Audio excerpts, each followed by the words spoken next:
इस वीडियो में हम बात करेंगे एक्सपेरिमेंटल रिसर्च के बारे में। एक ईजी सा इंटरेस्टिंग सा कंसेप्ट है। एक्सपेरिमेंटल रिसर्च जो है वो क्वांटिटेटिव रिसर्च की एक टाइप है, जिसका मेन पर्पस ये होता है to establish cause and effect relationship between variables. अब बात करें हम कि ये चीज़ क्या है, वेरिएबल्स क्या होते हैं। वेरिएबल्स जो हैं चेंजेबल और अननोन वैल्यू को हम कहते हैं।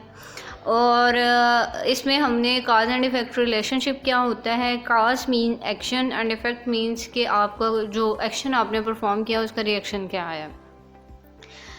तो जो मेन पर्पस है इसका यही है कि आप कोई ना कोई एक्सपेरिमेंट परफॉर्म करते हैं और उसके बाद आपने पहले कोई एक्शन परफॉर्म किया, देन आपने जो उसका रिज़ल्ट देखा वो एक्सपेरिमेंटल होता है। ओबियसली आप जो आपने साइंस जब पढ़ी होगी तो वहाँ पे आपने लैब में एक्सपेरिमेंट्स किए होंगे, तो वहाँ पे पहले आप कोई एक्शन परफॉर्म करते हैं, देन उसका रिज़ल्ट जो आता है वो एक्सपेरिमेंट होता है।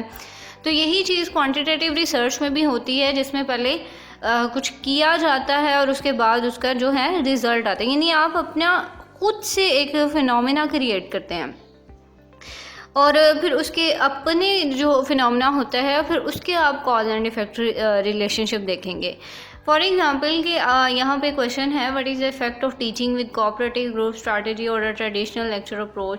यानी उन्होंने पूछा है, पहले उसने देखा कि मतलब पहले टीचिंग की जा रही है इन दोनों को ग्रुप्स को, ठीक है, कोऑपरेटिव और ट्रेडिशनल लेक्चर अप्रोच जो भी है, तो इन दोनों को पहले टीचिंग दी गई, फिर उसके बाद देखा गया कि इसका अफेक्ट क्या है। पहले टीच मतलब पहले एक्शन परफॉर्म किया गया, देन उसका रिजल्ट हम देख रहे हैं। तो ये चीज़ एक्सपेरिमेंटल रिसर्च में आ जाती है। यानी क्या हुआ, first we teach and then we see results. तो इंटरेस्टिंग था, इजी सा कंसेप्ट था। आई होप ये आपको क्लियर हो गया होगा। अब इससे रिगार्डिंग आपको कोई क्वेश्चन है, आप कुछ भी शेयर करना चाहते हैं, मुझे कमेंट सेक्शन में बताएं। अपना और अपने प्यारों का बहुत सा ख्याल रखिएगा। मिलते हैं नेक्स्ट वीडियो में।